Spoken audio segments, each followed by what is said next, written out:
The worst horror movie I ever saw was fucking great.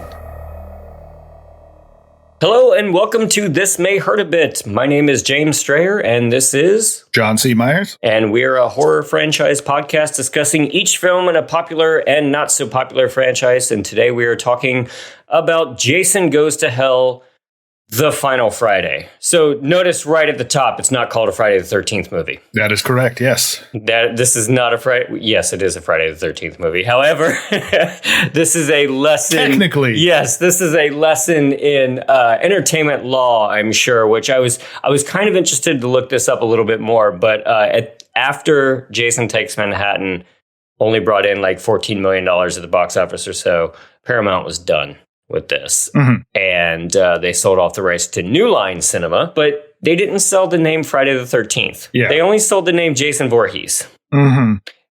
They also did not sell the name Tommy Jarvis, which comes into play a little bit later. But that's just one of those interesting things. Like, why sell off components? Just give them the whole thing. You know, just make a whole Friday the 13th. It's weird that that's what you want to hang on to. Because obviously the name has connotations to it. And there was already the Friday the 13th series, which wasn't fully tied to Jason, you know, but it's Jason. Yeah. It's weird that that's not a thing. That's also a good point, though, because at this point, I'm sure in the late 80s, early 90s, everybody knew Jason. Mm-hmm. They probably knew Friday the 13th, too. But like this is like a symbolic supplantement, if that's a word, of Jason coming to the top instead of Friday the 13th in the title. Right. Which is funny because the first Friday the 13th wasn't even about him. So maybe they were saving that too, just in case they want to have Revenge of Betsy Palmer or remake it or something. But the same thing happened. There's a stupid video game I play called Dead by Daylight. It features like famous slashers like that. And they got the Scream mask guy. Ghostface. Yeah, they got Ghostface, but they got him.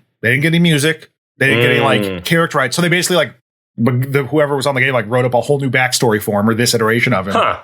And so they're just like, this has nothing to do with Nev Campbell. Don't worry about it. Yeah, it's interesting. But so you had not seen this one, correct? No, I had not seen this one. Okay, so hold that thought for a second, just to say we get through a couple of bits more of trivia. There was several ideas bandied about for this one, as always. The worst one sounded like Jason Goes to L.A., where there were going to be two rival gangs fighting each other. Yes. And I could just imagine how problematic that might be these days and cringy and everything. Yeah. Jeez. Yeah. Jason versus any number of stereotypes. Exactly. But they were still trying to put together this Freddy versus Jason thing, and it just wasn't happening. So, they tried to do Jason Goes to L.A., and then nothing came together. And so they hired 23-year-old Adam Marcus. Now, whenever I hear about this, part of me does go like, heck yeah, young go-getter. I love hearing about like really young, successful people, especially because when I was 23, that's probably about when I tried to start making movies and stuff. It also seems like a lifetime ago and how dumb I was at 23. Can you imagine being put in charge of a major franchise like this? Yeah. No, it's wild, but you have that stupid confidence at 23. That's a big, huge part of it. Completely. 23-year-old white male confidence. Just like, I will take on anything. Yes. I have been bred for this. Right.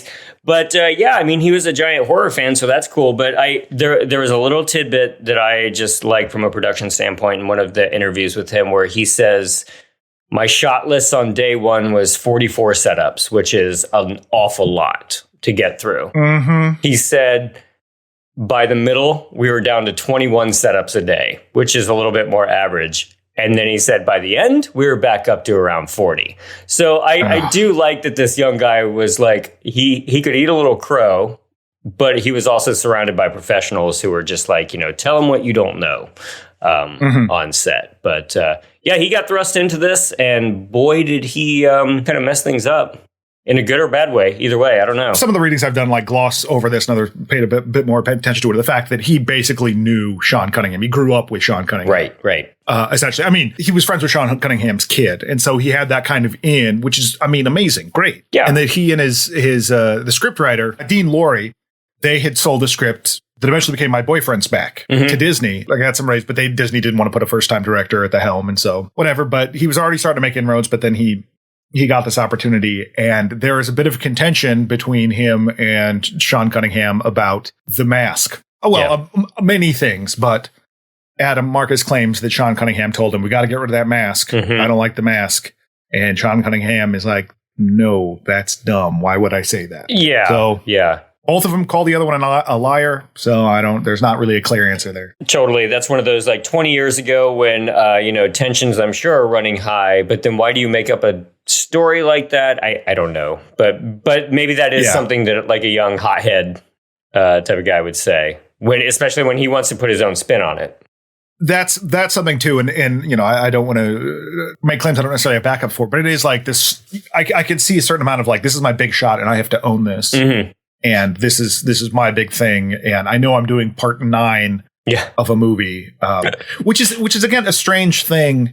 It being the final Friday, is that so this was basically made as a stopgap to just, hey, remember Jason? He hasn't been around a little bit, but we're going to do Freddy versus Jason. So here's just a way to get him back in.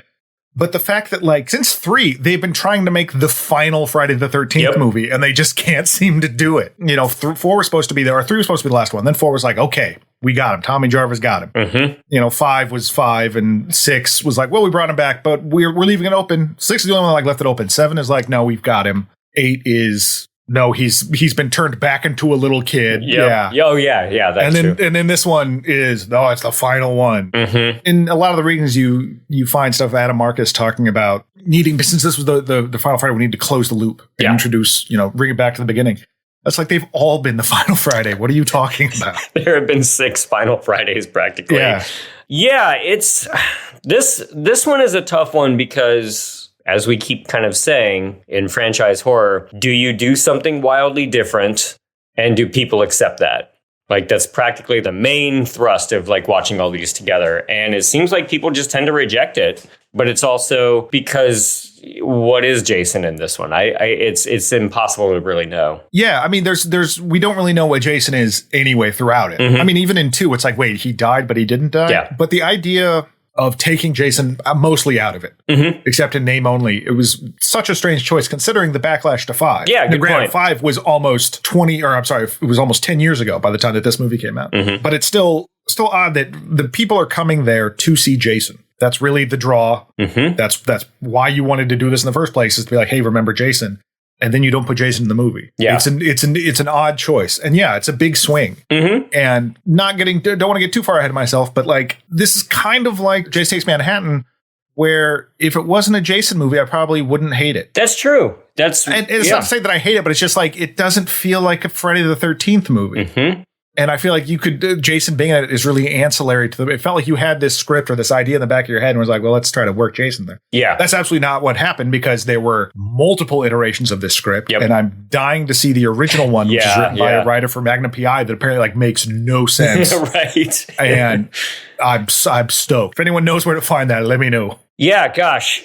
Where to even begin? Well, I was trying to think of a way to just not go beat by beat, but at the same time, this is so strange, especially the first beat. The whole thing, what it reminds me of, honestly, is there's an Indonesian movie called Lady Terminator. Oh, yeah. And it's this Indonesian version of Terminator. They went, we don't have the rights, so we're just going to make our own movie. But what they did was they, instead of the cyborg being the Terminator being a cyborg from the future, it's a reincarnation of this curse that the Lady of the South, the Witch of the South Seas put on someone. So they added this whole mystical spin to it.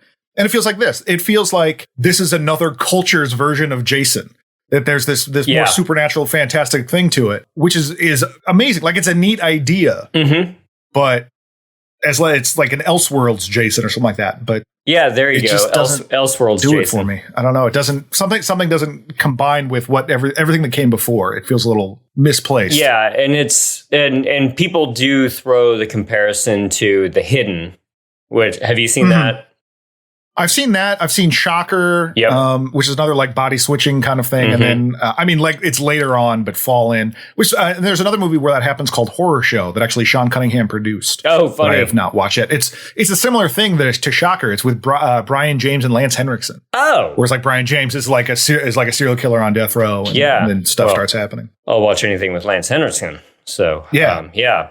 But man, okay, so as a first-time watch for you, what did you think of this opening sequence? Because I love the idea of them going through every cliche in a Jason movie, but then the wild turn it takes. How did that strike you for a first time watch? I really enjoyed that. Yeah. Typical, like you said, it's all the cliches. It's all just like, I'm going to get in the shower now. There's spooky stuff happening on the cabin, but I don't care.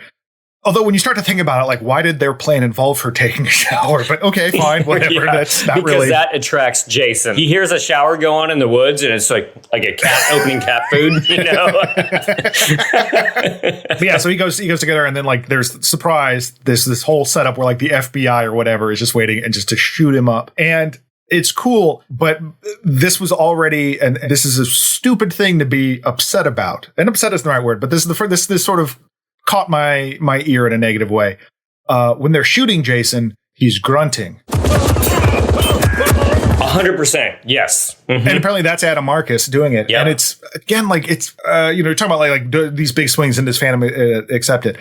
But it's little things like that bother me more. Mm-hmm. Having just like watched a bunch of these movies where it's like, well, why did you do, Jason doesn't do that. Jason doesn't Why grunt. is he talking now? Yeah. And he grunts throughout the entire film, which is strange. Mm-hmm. Just to recap very briefly, but we do spend the first 7 minutes with a woman who's a camp counselor just kind of going through the motions, and she disrobes, gets in the shower, the lights go out, and then all of a sudden Jason is there. She leads him on a chase through the woods where the floodlights go on, and all of a sudden 20-some FBI agents with rifles come out and just blow the shit out of Jason. Finally, I think they call in like an airstrike at the end. Like some sort of rocket or something. Yeah. And then literally blows Jason up. So, again, when you're in the theater in 1993 and you just watch Jason get blown up, like, well, that's a bold start. Where are we going from there? Yeah. My favorite part, though, was the woman running in the towel through the woods, and she does a full-on leaping somersault. And that's the reveal that there could be something new to that. So I thought that was pretty clever, honestly. And then it was so fun. Like when they start shooting him, like just the way it was shot, it's very like over the top and campy. Has like some, clearly the guy's seen some Sam Raimi movies. But it was great. Well, I also, it's not that I wasn't expecting it, but it was like, oh, okay, because he's going to hell, right? So this is going to lead to him going to hell. And just like New York, we'll get there eventually. So, did you going into this one think that this was going to be like Jason going through Dante's Inferno? No, but I did sort of assume that there was going to be like almost like the ending of Spawn, like some bad CG hell where like the devil's like, you're not done yet, buddy. Here's an extra special power or something. I didn't know really much of anything going into this. I mean, I haven't watched this one in a while, but I do remember renting this in about 1994 or so. When it first came out on video. And this opening was one of the 3 scenes that I actually kind of remembered from it. And the rest was kind of like watching, I don't know, nearly new time. So since we like, this is the last we'll see of Jason for a bit.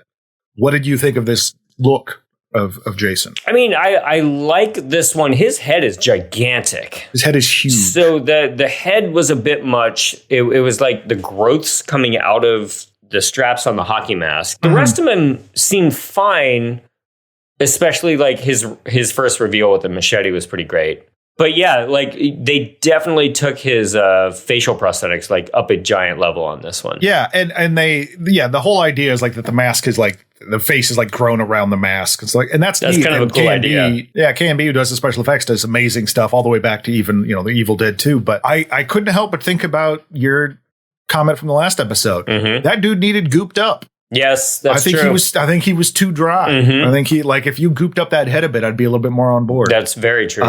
It's definitely a throwback because it's got like the longer strands of hair going around. Oh, right, the hair. Yeah, which was more like part 2. But yeah, I didn't mind it. I just I didn't get to see a lot of it, I guess. Of course, and now he's gone for a while. So let's remember too that the last time we saw Jason, he was reverting to a little boy in Manhattan. So do we care that now he's back in Crystal Lake? I don't know. But evidently, just like with a lot of this kind of stuff, I don't know when these were released, but there's a comic book series of him trudging away from Manhattan, getting back to Crystal Lake. And evidently that's when the FBI task force started being assembled around him. So there's a whole other movie right there, I guess. Well, I mean, there's interstate, cross state lines to kill people. Yes. Whereas before it wasn't necessarily in their jurisdiction. Because they care about accuracy in this series. Right. Yes. It's a good point to bring up. Like, do you actually care? Because I don't. But at the same time, I'm like, well, Jason grunts. Jason can't grunt. Yes. Like what? Yes. How do you even navigate that? Mm-hmm. How do you go like, well, this will appease people? Sure. When these are so varied and weird, what people will get upset about. Yeah, it's very clear that I have no consistency where I care about certain things or not. I guess it's just is it fun?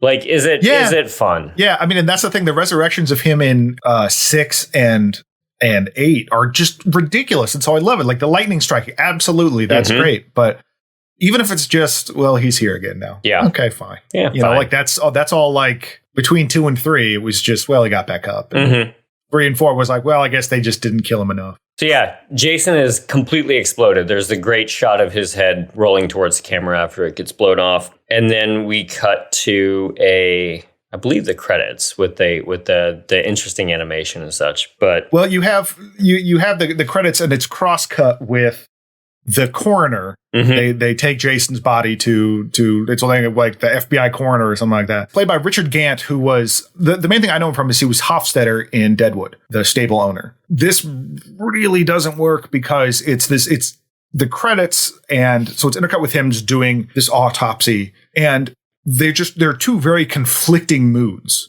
The credits music, the theme, I think it's supposed to be like, it's supposed to be intense and pulse pounding, but it sounds like someone kicking a keyboard down the stairs. And then it just like cuts between that and then Richard Gant being like, okay, and his body weighs this much. Yeah, right, now doing this. And it's like, instead of creating this like uneasy, tense mood, it's just this like whipping back and forth. And it makes the parts with Richard Gant seem a lot longer and more annoying. You're like, the credits are still going. Yeah. I really hate the credit theme for this one. And Manfredi's back. They brought Manfredi back for the music for it, but I still I don't like the credit music. Not as fun as previous ones, where it's like sometimes they announce like it's a party, we're all back. Yeah. This one didn't quite have it. Yeah. The coroner ends up going through his entire process, weighing the heart, saying that it's 2 to 4 sizes larger. Like the Grinch's when it grew 4 times that one day. Yes, grows and the Grinch murders people. Yes. And then he is overtaken with an overwhelming urge to eat the heart, which is fun, dumb, gruesome. And it should be known, there are 2 cuts of this, the unrated version and the rated version. We watched the unrated version, of course. And evidently, this is one of the first scenes that really takes advantage of the unrated version. Which it sounded like they had that in mind when they were making it. That they're like, we know this is all going to get cut, but we can release like a special version. Yeah. But do you know why he ate that heart? Why? He's a coroner, and he was not eating in that scene, and he's like, "Oh crap, I got to do something." There you go. So he eats the heart. He's like, "I've been 5 seconds and something has been in my mouth. I've got to eat something." If somebody would have just brought him a sandwich, like every good coroner, he could have had his 11 p.m. sandwich recording. But no, like he ate the heart, turkey leg or something. Yeah. And it's disgusting. Apparently, it was full of like grape jelly, and it made the actor want to hurl in between things. But he's like hypnotized by what's like because the heart starts beating, and like the black goo that's coming out of it. It gets into his mind, and he just chomps it down. Well, see, here's the thing though. If he would have waited just a little bit longer, the lab assistant then brings in a pizza. Yep. Could have been eating a pizza over Jason's body. Didn't get there in time, so he ate a heart. A lot of pizza places now include a heart in their meals because they're like, we know you can't wait. Yeah. The corner special, they call it. But as soon as he eats the heart, he gets like possessed by all these glowing things from Jason's body. The assistant coroner, played by Dean Laurie, one of the script writers. And I don't know if he was the one. So allegedly the story is that when this initial script that was terrible was put together, that Sean Cunningham basically like locked dudes in a room for 4 days and was like, "You're not coming out until you make this into something workable." So it was written very quickly. And then on top of that, there were a bunch of reshoots and stuff like that. So this is a very Frankenstein together movie, which you'll probably hear us reference several times. But anyway, Dean Laurie shows up. Well, first you get to see Kane Hodder plays one of the guards outside the morgue.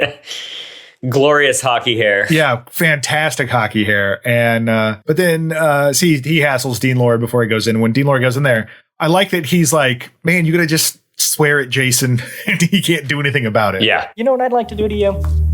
I'd like to take a crap right on your fucking mask. A big old mango-sized crap. I don't know what the metrics are for crap. I don't know how you measure crap, but I like that he went to fruit size. Fruit sizes, yeah. And then, gets murdered by the new Jason. Mm-hmm. And it's going to be hard to, I mean, we can call these people Coroner Jason, Cop Jason, all that kind of stuff. It's still just like anytime you hear us reference Jason until the very end, it's basically like not even Jason. It's his body jumped mystically. Well, and it's funny because this bothered Kane Hodder, not just that he wasn't in it, but that he's like, Jason should act a certain way. And so he would tell the other actors that would get possessed by it, hey, do this. And particularly Stephen Culp, who plays Robert Campbell, the TV journalist, was like, no, my Jason wouldn't do that. It's like, what do you mean you're Jason? It's Jason. Yeah. So, and that's where the director should come in and make a choice, certainly. Yeah. But I definitely side with Kane Hodder on this one. You know, it'd be a much more fun way to differentiate the person who's overtaken with after he's possessed. A bit of fun gore with pushing the face through the mat here with the assistant, and then the coroner Jason goes out, and we cut to later the two commandos stationed outside there have been killed by coroner Jason. Because he called one of them, Kane Hodder, called Jason a pussy. You want nothing but a big old pussy anyway. Yes, and nothing like, going after Jason's masculinity will get him going after you. So it goes right to American Case File, the what were those old Inside Edition? Inside Edition, or a Current Affair. A Current Affair. News tabloid shows. Yes. Which I actually kind of got wistful for. Like, oh my God, I remember those. Yeah. And there were two things that whenever you do this, especially in a series, when you put out concrete numbers, this is always important. Jason was born in 1946. 1946. Okay, now we've got a set time. And he's Jason's a boomer. Jason's a boomer, yes. And Jason's responsible for 83 murders at this point.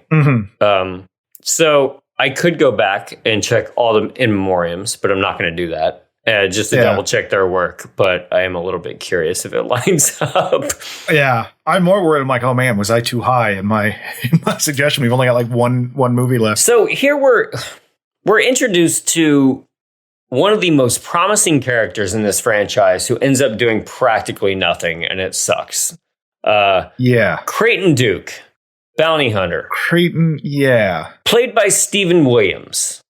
Who said that he would only play this character if he was allowed to be styled like a cowboy, which I love. Yeah. Why not? I know him from X-Files as Mr. X. He was the second informant, if you ever watched X-Files, for Mulder. But, man, what a great concept. Like, the guy who's been, traveling his life, finding, after 9 movies to, track down Jason. He's got to have a cool backstory. He's got to have all this stuff. Right. And man, what a wasted character in here. Yeah.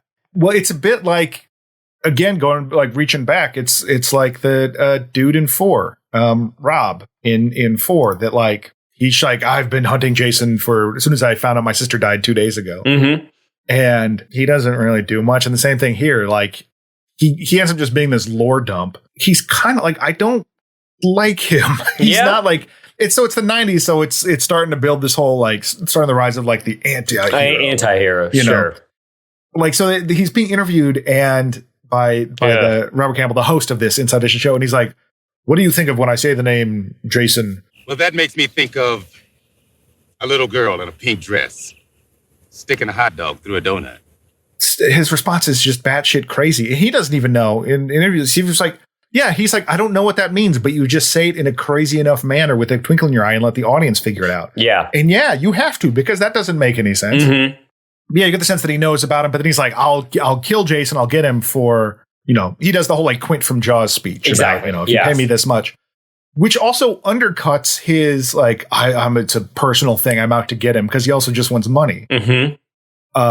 Which is, I thought was interesting, contrasted with immediately what follows is this scene of this diner in Crystal Lake where they're doing a 2-for-1 hamburger special, and they're capitalizing on Jason's death. Mm-hmm. They're making a whole thing. So it's this interesting, little anti-capitalist message that it doesn't go any further than that. Sure. But I thought they were going to go down that right, but no, it's just, he's just kind of an asshole. And weird. He's kind of an asshole, and he also introduces all this lore I mean, I want to know now when Jason started swapping bodies, because he says He wears other people's bodies like folks wear a suit. and so it's just like, A, how did he know all this lore?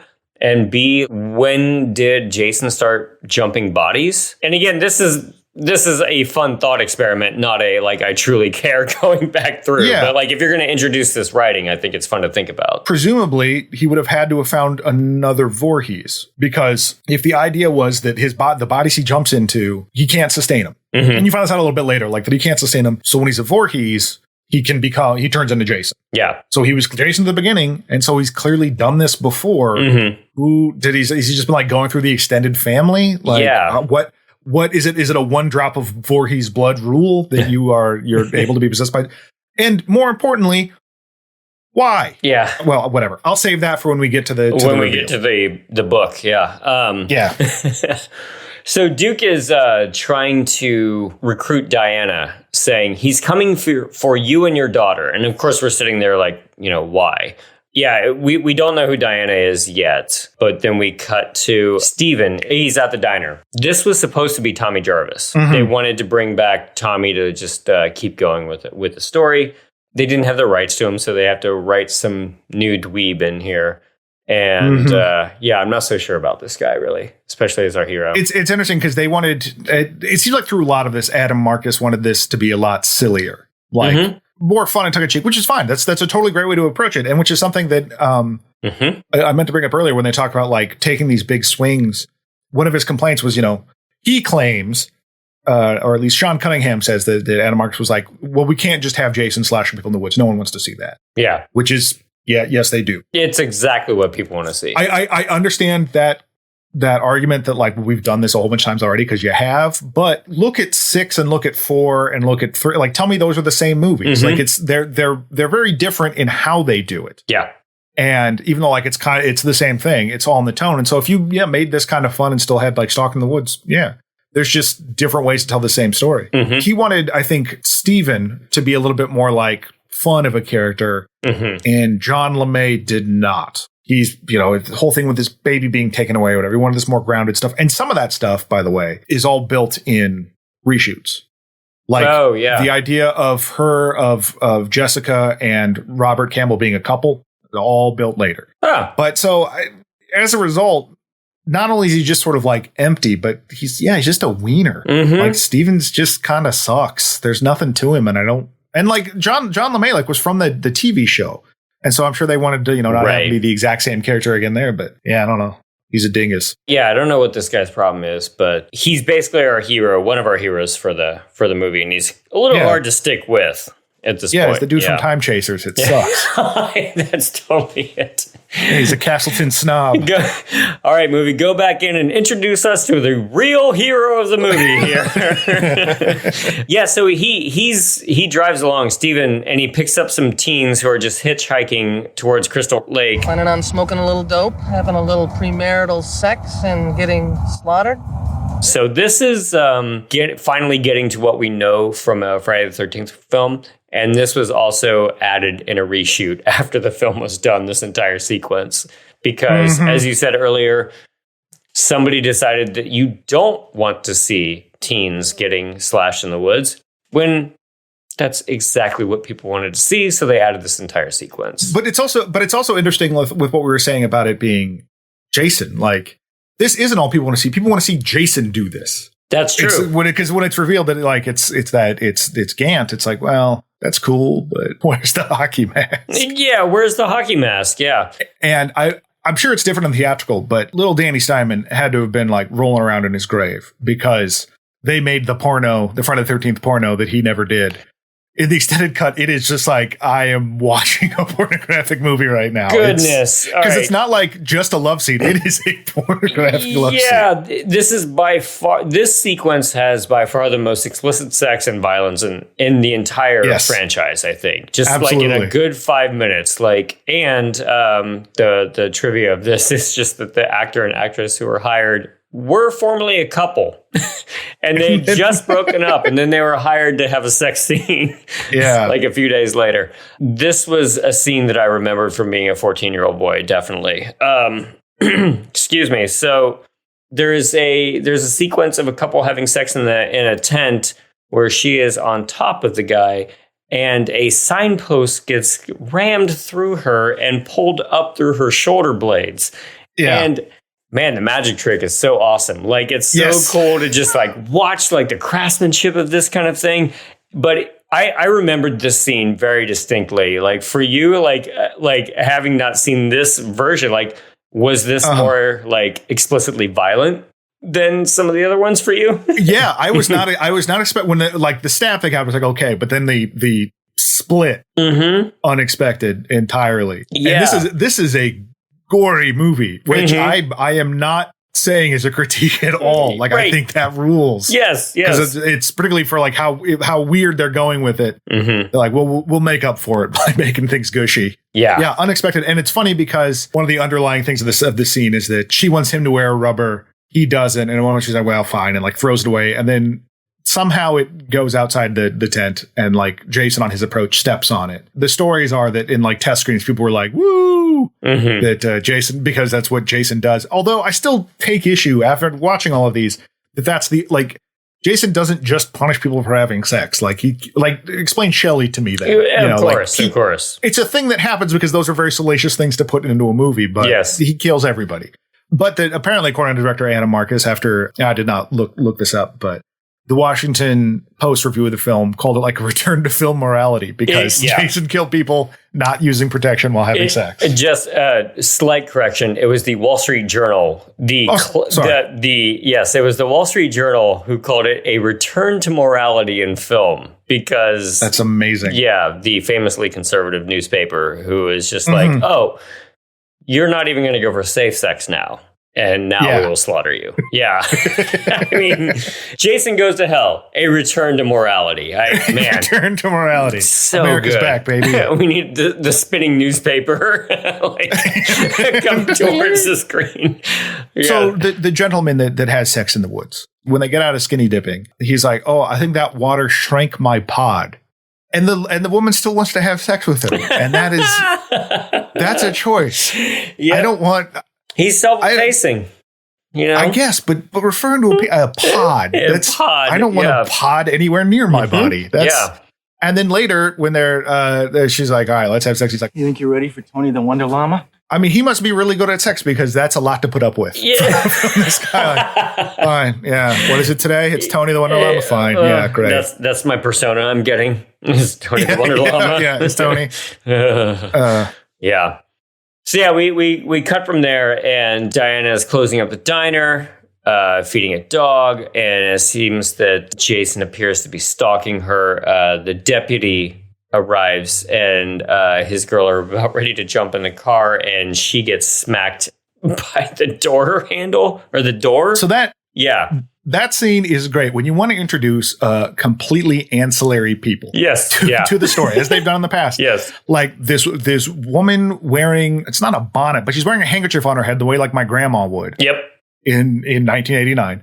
And is super excited to see the cop, and they start smooching. They're, oh my God, I've got to go to bowling soon. So we got to get it on in the car. Yeah. And then immediately is murdered. Like, great. This was a funny, goofy, what the hell is this? And then and that again, bloodless, but a brutal kill because she's getting in the car and Jason runs up and slams the car door on her head. And you just see the head go burp. I bet that happened to me when I was in high school or something. Like, you know, just like roughhousing around, like getting my head caught in the door. I don't know. Like, it could happen to you. Right. And that's like we were saying last time. It's like, I know what that feels like, or I have a better idea of what that feels like. Yeah. And then we get to a very strange scene. I love this scene. It's so bizarre, but I like it. It's so bizarre because we have now there's a Voorhees house in Crystal Lake. And it's not just a house. It's a palatial spot. Yeah.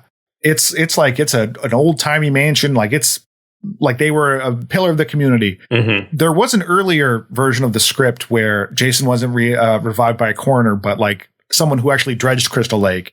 And it turns out it was his twin brother, Elias Voorhees. Right, yeah. But instead they made Elias Voorhees his dad. Yep. They dropped that bit of information in the news thing. Anyway, when you go into the house, you see the sign outside that says Voorhees, and the camera goes in the house, and there is this cop strapped to a table, and coroner Jason is sharpening a razor, goes to like You think he's going to cut his throat, but no, he puts shaving cream on him and shaves his mustache and then like goes to kiss him. It's a little confusing in that, like, because this is like, what? This is not a thing Jason does. Mm-hmm. He's certainly taken bodies away to his shrine to his mother before, but not like anyone alive, it seems. Granted, we still don't know what happened with Terry in the second one, but Jason doesn't torture. He shaves him. Yeah, and it just seemed like a different move for Jason. And then when you find out why and start to think about it, it falls apart because the idea is that as you find out later, the Jason is switching bodies. So it's like, well, this corner one's leaving. I got to get this guy. Why did you go to all this trouble and not just get him and do it there? Right. Okay. Yeah. It's a neat thing, but just if this wasn't Jason and like there was a better setup for why this has to happen or something, I don't know. It's a neat scene, but that doesn't belong in this movie. Yeah, I completely agree. Like it's just disturbingly shot. But yeah, if you think about it for too long, especially in a Jason film, it doesn't belong. Well, and Adam Marcus has said repeatedly in interviews, like I wanted this to be equal opportunity, have as much nude men as nude women because Jason films were sexist. Great. That's cool. Yeah. But you can also make a movie too. Like that could happen. Instead of just set pieces. Yeah. Yeah, instead of just like going from vignette to vignette. Yeah, it was an unexpected thing because you don't often get Jason doing this kind of thing. So I was like, okay, well that's interesting. But then later when it's revealed why, like I said, it doesn't work. Certainly. So we get to Jessica, who has a new boyfriend, and it's the journalist that we saw just a bit ago. I wrote him down as American Case File guy. What's his name? Rob Campbell. Deputy Jason comes in to attack Diane in a short bit, and we see through a mirror Jason's original form, which is funny. Mirrors are magical things. Yeah, it's a little like Bob and Leland Palmer in Twin Peaks. Spoiler, man. Yeah, sorry. It's like I'll bleep that. But so like so he's trying to kill Diana. Well, this is where we see the weird leech thing for the first time. Very like Leech Woman and Pup Master, where the Deputy Jason starts to like open his mouth and like some weird, wet, creepy monster thing comes out of his mouth to transfer his essence. But yeah, when Steven's fighting him and that happens. And then so Steven gets accused of trying to murder Diana or murdering Diana, basically. What a misunderstanding. What a whole misunderstanding. And apparently like his buddy is the one that arrests him because they seem like pals. He does stumble out a window and then later it's a very Michael Myers situation. The body's gone and Jason has run away. Yeah, Diane dies. Jason's body is nowhere to be seen. And we have a giant misunderstanding on our hands, and he's arrested. Yeah. So Jessica arrives at Diane's house, still blood to clean up. Steven's getting transferred and sees Jessica and the daughter like down the hall of the police station. And I don't like these kind of like plot points. Well, really, that was something that I never really fully understood because Steven and Jessica have a baby. Yes, and this is important. She does not want to see him. At one point, like she's talking to her mom, Diane, on the phone. And it's like, I don't want to see him. He can see the baby once, but I don't want to see him. And it's never fully gone into like what happened between them or why that happened. Because for something where it's like, I am taking your baby and leaving, it seems like a pretty big deal. Yeah. And, maybe says a lot about him. I don't know, but I certainly was a little bit less on his side when I find that out. And then it's never really delved into at all. Yeah, it's like, I understand if like a relationship doesn't work out and people are happy to go their own separate ways, but all of a sudden it is, you cannot see your child, which is another like level to it. I mean, it's a weird thing to bring up. And then, it seems like it was likely something that in the numerous reshoots and cuts that got lost into that. I also, one of my favorite stories about the reshoots as well is that the technical aspect of it.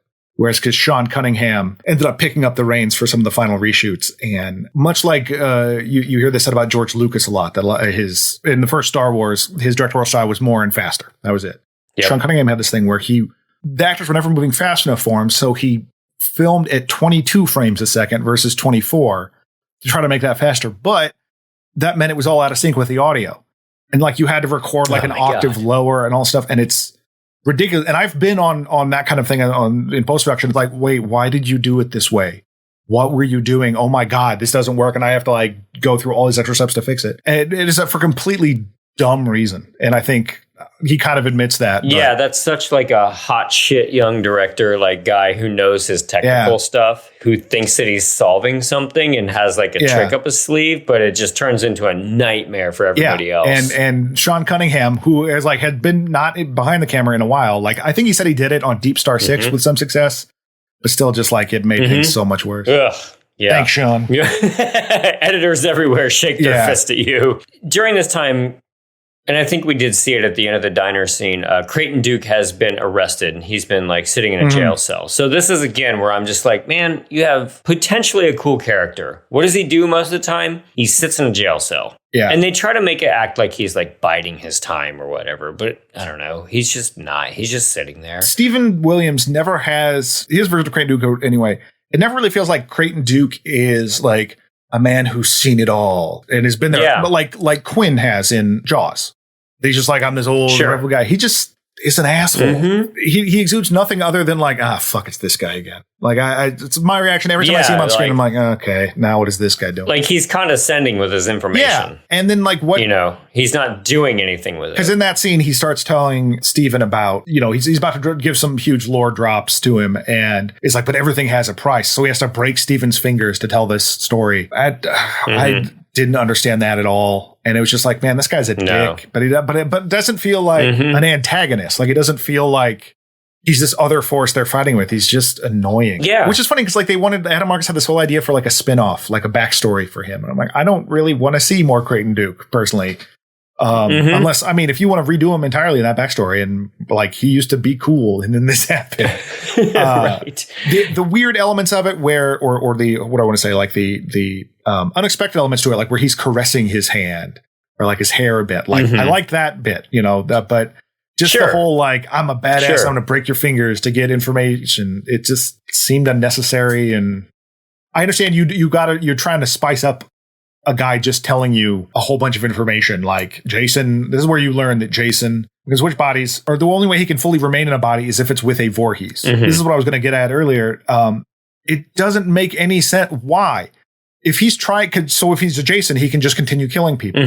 Well, but when he's not Jason, he's continue killing people. And frankly, if you're killing people in a body that's also going to die, boy, it seems more economical. Seems like you're getting more stuff done. But it's like he's got to be. We can't let him become a full Jason. And why? So we can't kill him further. Like there's no stakes in it. Right. Like, it doesn't matter. Yeah, I can like the idea that like I don't want him to get my baby. Sure, yeah, that makes total sense. But that didn't seem to be the crux of it. With this kind of stuff too, it's just like, and again, you don't have to drill down too hard on it, but like, how does he know this stuff? Has he run experiments to know that it has to be a Jason body, or like, it has to be a Jason dagger, which we'll get to, but like only Jessica can destroy his heart. How did you come to that conclusion? Tell me your scientific method instead of just breaking my fingers. But this is definitely in the horror writing territory where I'm like, you've presented me the rules of the universe. You've presented me the rules of the characters.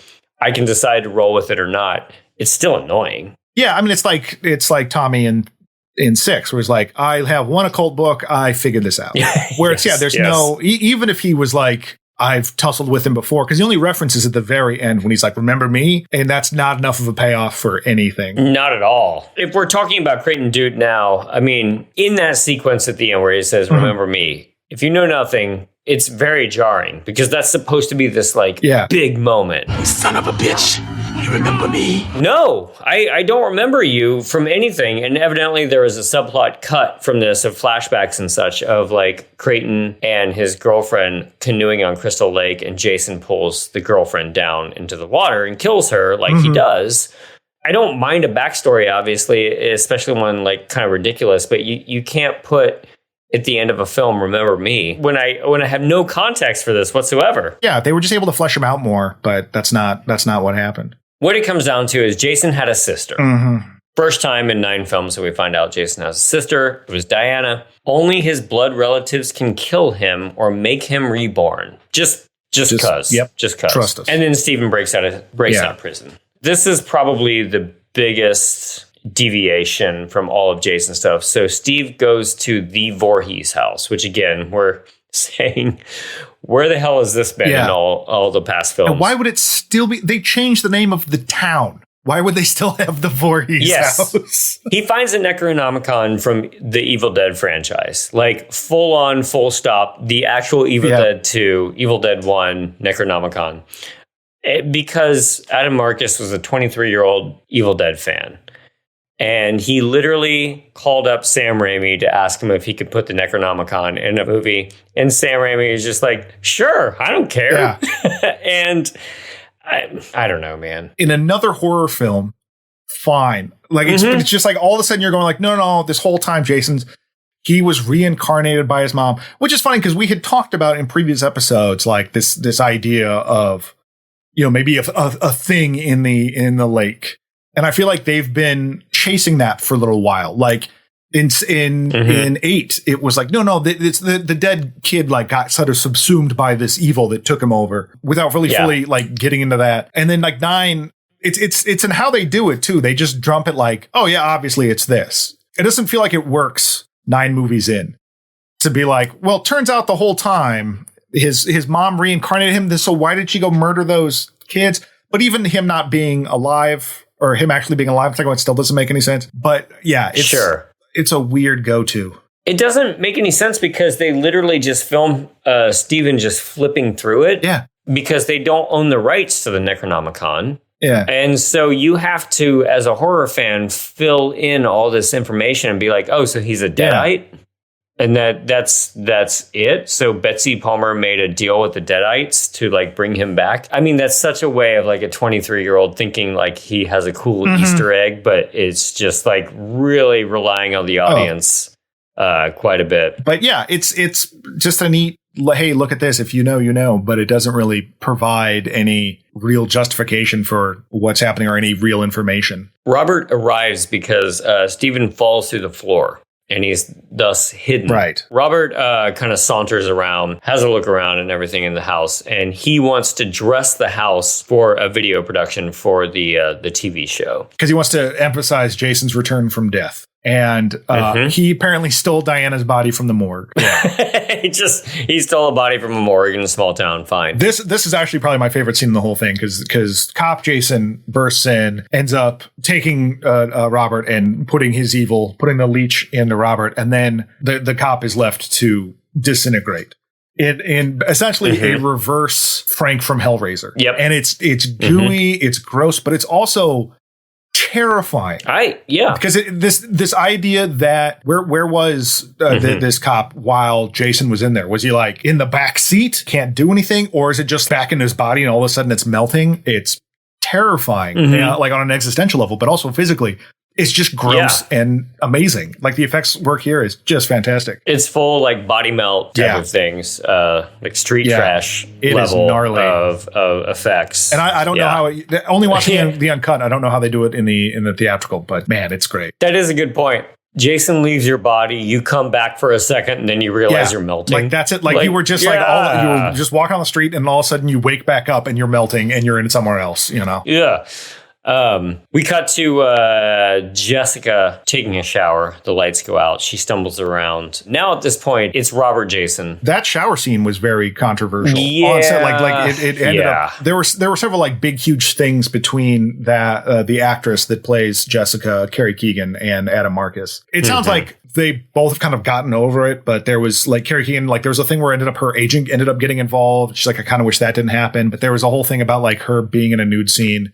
She didn't want to be in a nude scene. And he was like, I bet I can get her in a nude scene. And then when that nude scene was happening, the water was just like scalding hot. And so she's crying because it's so hot. It's so weird how miserable she is. In these movies where like an actress signs up for what is very specifically what she's comfortable with as far as nudity goes. And then a director's like, I bet I can change her mind. It's like, that's so gross. And just movie making is so much like negotiating and workarounds like that. So there's a lot of like manipulation. Absolutely. We can do that. I have no idea how we're going to do that, but I had to say that. Otherwise we won't get the job. And then you have to figure it out. Yeah. Or it's not great. I'm not condoning that, but it's it's sure how that stuff tends to go or can go. Yeah, and at that point, didn't Cunningham have to come back in and like direct? There were a those couple scenes, where it was just going to be easier if he just did it rather than like try to navigate that whole thing. There's a whole sequence where like Steven and his deputy friend like starts fighting for a while because Steven has escaped. His fingers are broken. He's trying to get back like into the game here.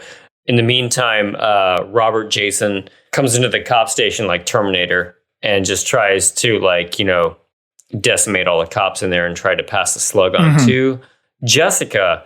And she grabs a gun and shoots Jason multiple times. So, of course, he is still invulnerable. Still happening.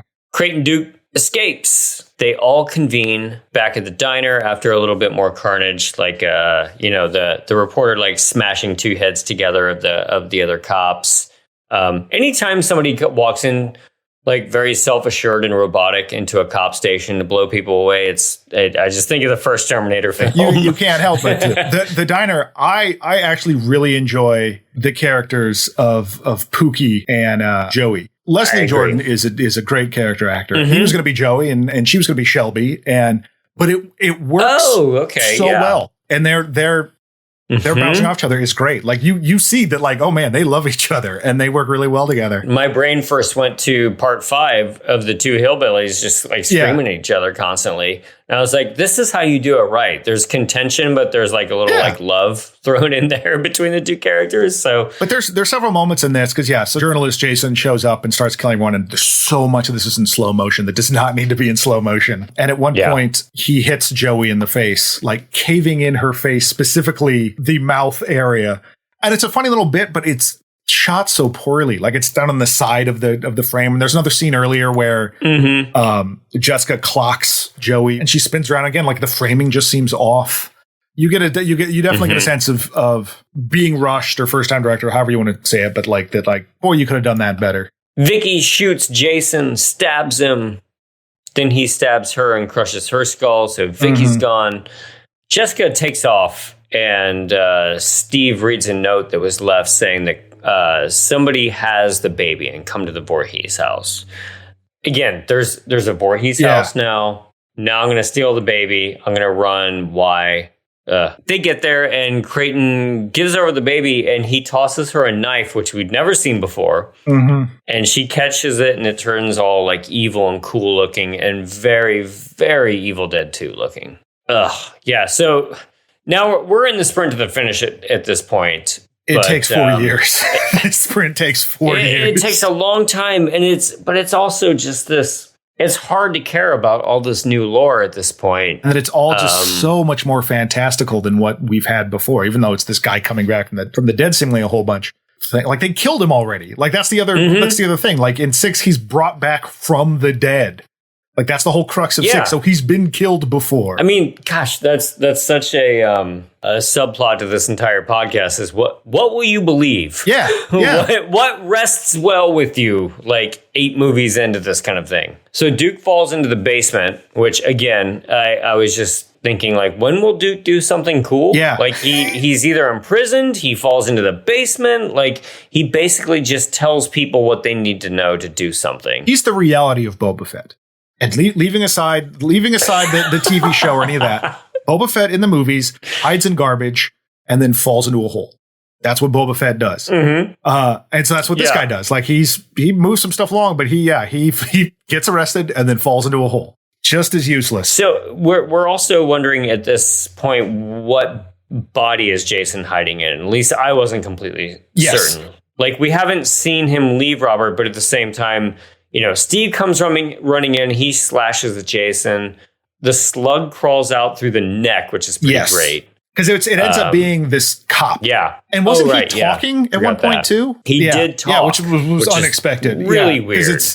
Because that's a neat, again, like with the body switching thing, that's a neat element, much like The Thing. You don't know who's who, but most of the time it's pretty obvious who it is. But now they introduce that. Now 90 minutes into the movie, they're like, oh, but who could it possibly be? The thing crawls out of the neck and then it becomes this monster. Okay, I guess that's Jason Voorhees, everybody.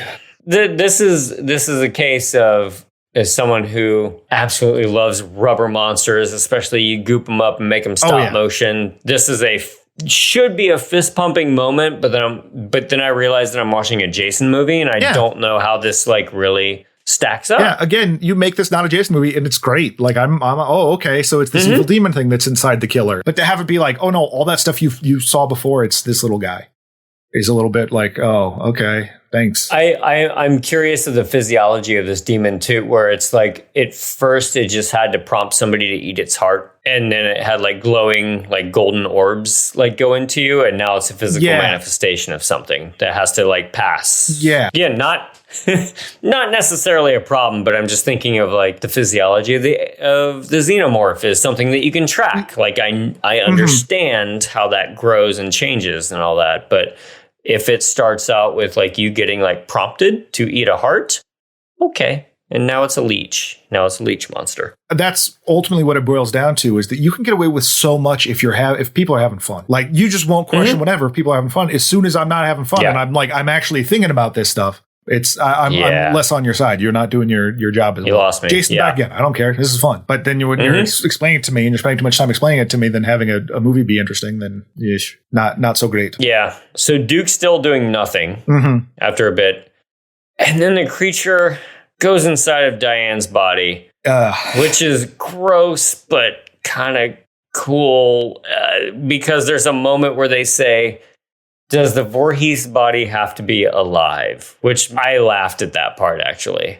That was a fun, like, because you still have Diana's body. It's in the basement there too, and to me, it would have worked just as well because you see the thing go in the basement, and then they're like, Duke, that part about being reborn through a Voorhees woman doesn't have to be a living woman.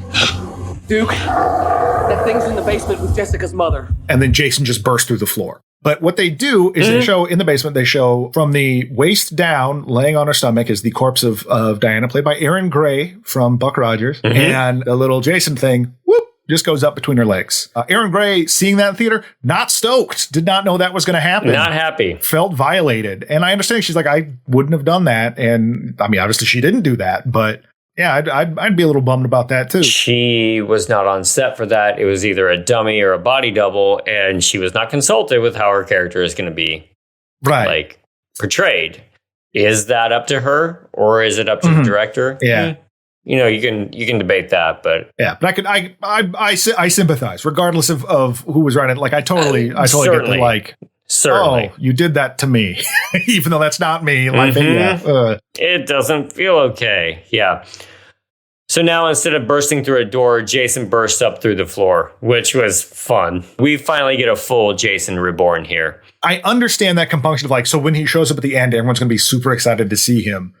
But the problem is that I've had an hour of waiting around for Jason. So yeah, it doesn't really feel worth it. Yeah, it's, you want to be excited, but we've also just seen him do the exact same thing that Jason would be doing this entire time, which is like these graphic kills.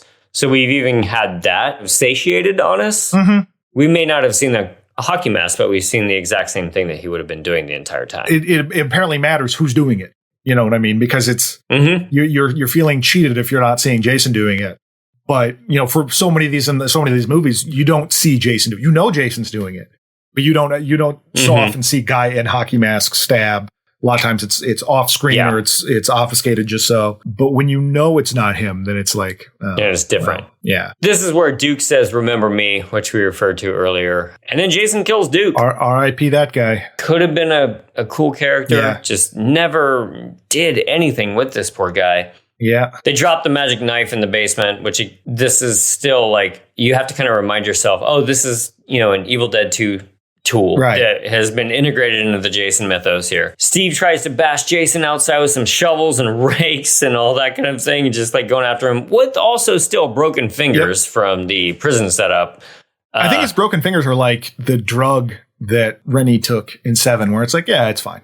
They got it. Yeah.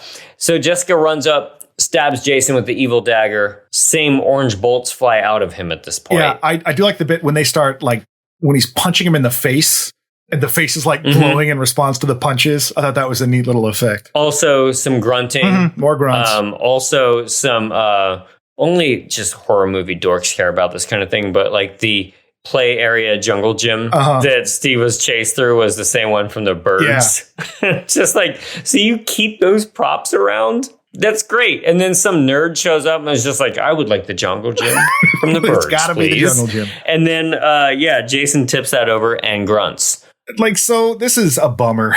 What happens next? Oh man, it would have been so cool. They had this whole thing with miniatures and they're going to do overhead shots with miniatures, stuff like that. And Jason getting pulled away by all these demons, and it didn't work out. Just technically, it just wasn't right. And then they went with this thing, and it's still not right. Mm-hmm. It looks like, I don't know, a bunch of mascots pulling him to hell. They're supposed to be like demon hands or something like that, but they just look real big and they just look chunky and strange. And there's one great promo photo of Jason surrounded by 3 or 4 like little tree demon things. Yeah. And those look great. Yes. And that's what I want Jason being pulled down into hell by. Yeah. But it just looks like the Thing is like the Ben Grimm from the Fantastic Four is just trying to bring him down. And it just is, it looks real cheap. It's pretty unsatisfying. Yeah. But then his mask somehow gets, dislodged from his face and is sitting there in the dirt. And Freddy Krueger's glove comes up and grabs the mask to pull down to hell. So that's the moment that everybody was kind of waiting for. If you knew at the time that they were building towards Freddy versus Jason, I remember as a kid, I thought it was pretty great. And I still kind of like it. It works for me. Don't think about it too much, but it was totally fun. Mm-hmm. I think I knew it was coming. So I think I remember hearing about it, but it got a smile out of me. Because it's something that you've been wanting to see for a long time. And you're like, oh my God, they actually did it. You see, kids, before all the Marvel crossovers, this is the one that we were waiting for a very long time. Yeah. But that was a fun little addition. And I didn't have to sit through a whole bunch of credits to get to it, which is also nice. There you go. They just did it instead of doing the post-credits thing. Also, Kane Hodder's arm playing Freddy's arm, pulling the glove down. Now, There was a bit from Adam Marcus saying that when so he visited the set of Army of Darkness and asked if he could have the Necronomicon book, and Sam Raimi had it delivered to him in like a plastic Ziploc bag. Like, whatever, here you go. Here's the Necronomicon, very important prop. He requests the prop of the Freddy glove. It shows up in a like locked suitcase with a delivery person with a handcuff around his wrist.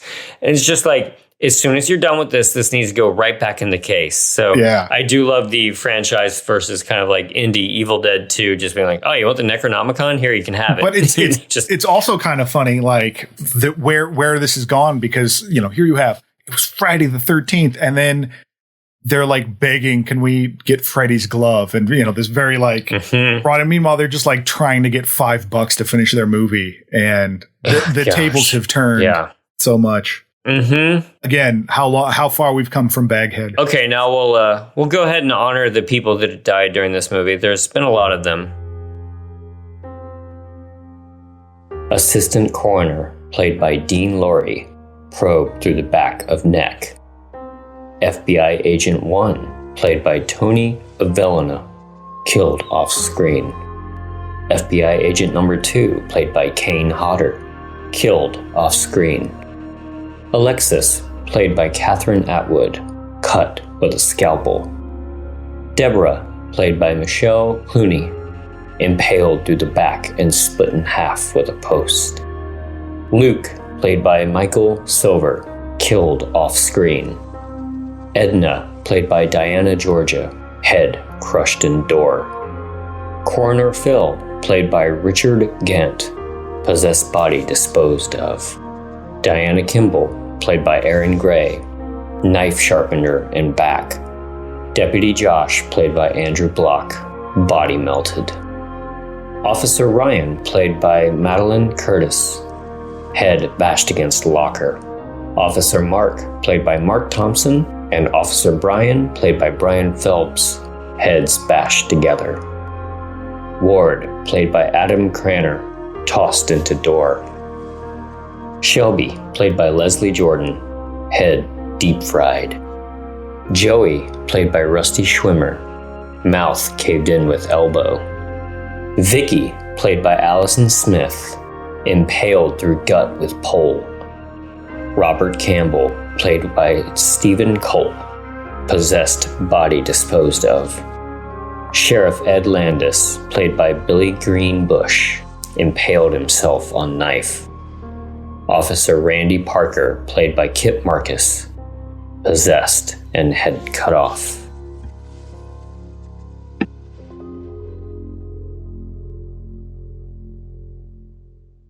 Okay, Jason has gone to hell. We are almost done. That was number 9.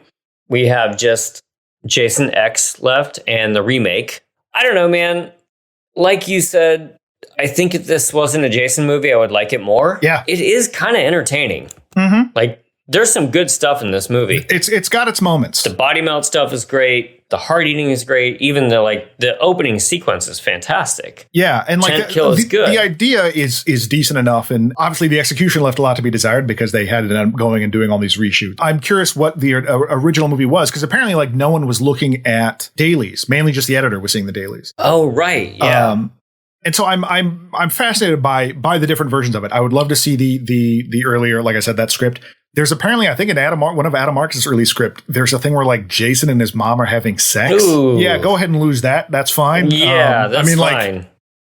Like, sure, if you want to go like super dark with this, that's a version you could do. But I don't want to do. I'm good. Yeah, I'm good. But so there's just, it went through all these different iterations, and I'm fascinated by that because when this is the final result, how did it lead up to that? Like what were the decisions made?